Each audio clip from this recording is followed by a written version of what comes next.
Fabian Cardolino here, your Western real estate specialist. And this is the breakdown of my 10 easy steps to purchasing your home.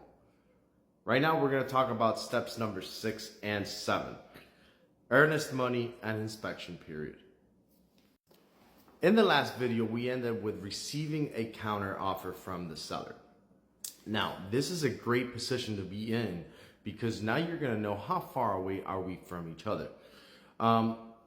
This is also the step where your agent is going to earn his or her money, because we're going to send off a counter offer that makes sense to everybody.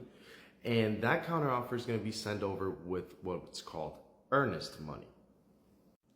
A lot of people think that earnest money is additional money that you're spending in this transaction. That's not true.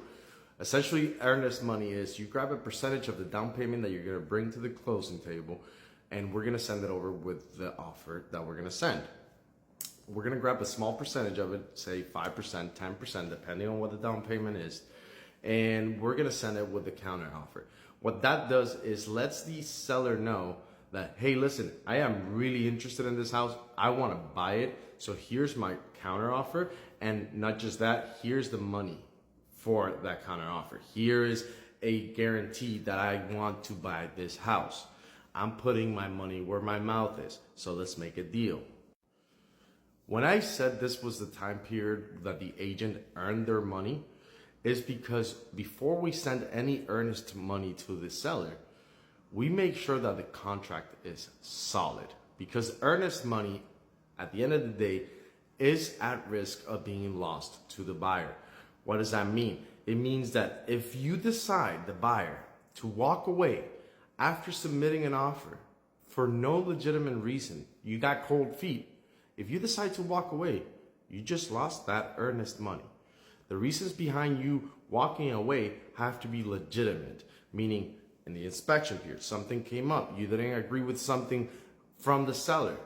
Those are legitimate reasons, but not just because you got cold feet. If you get cold feet after you send in your earnest money and your counter offer, you lost that money. That is why earnest money is so essential, because it lets the seller know you're putting that money at risk. You're bringing that money to the table and you're saying, I am going to go through with this offer and actually purchase this home. If I don't, I'm going to lose it and it becomes the seller's money.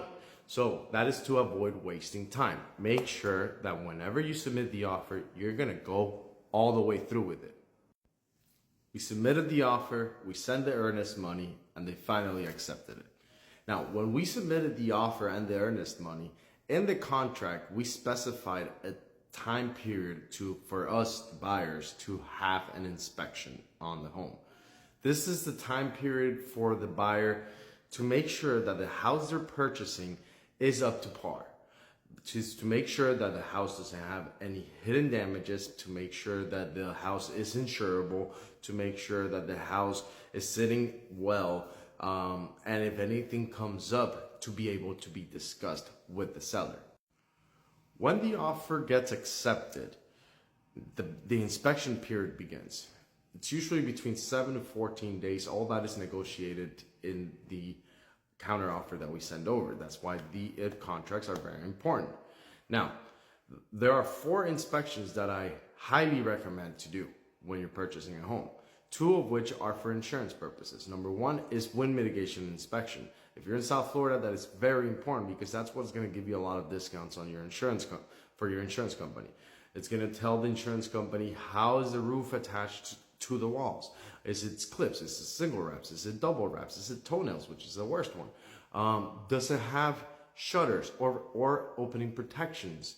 Meaning, does it have the actual panels themselves? Do they have accordions? Are they impact rated windows?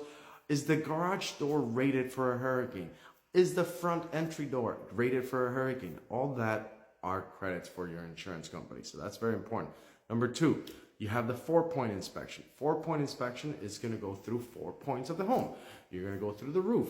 This is going to be, they're going to tell you, is there any leaks on the roof? Are there any patches that have been worked on?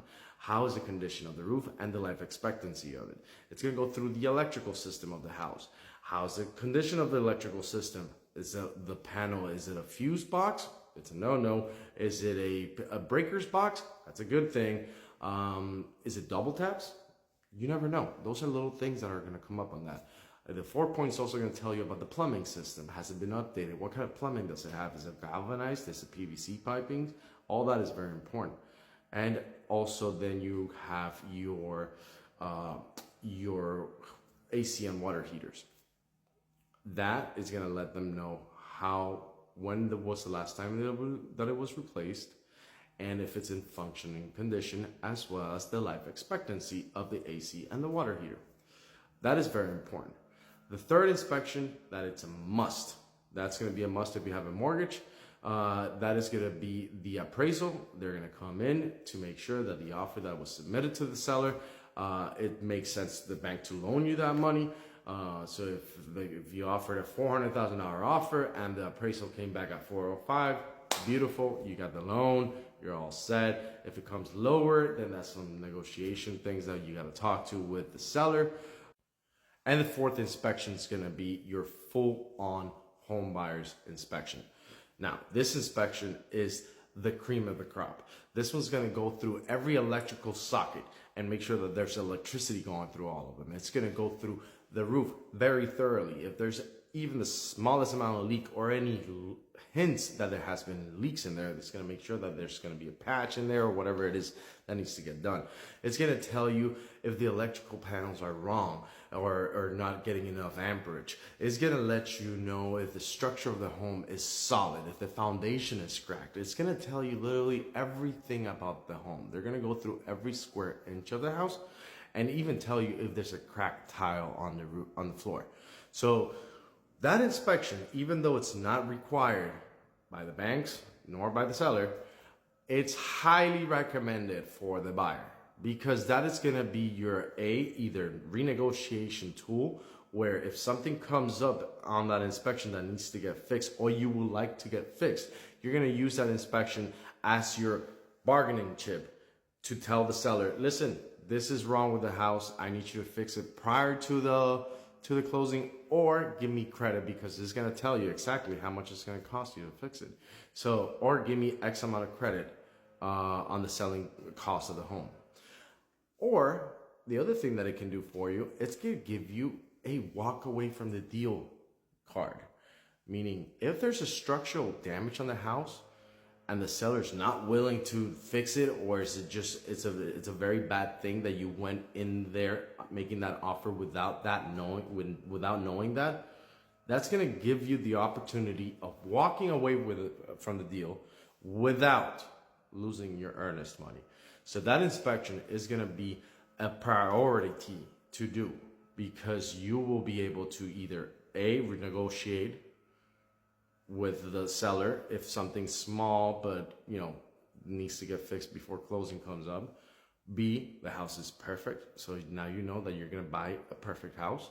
Or C, the house needs a lot of work, you weren't aware of it, so now you have the right to back out of the deal without losing any money.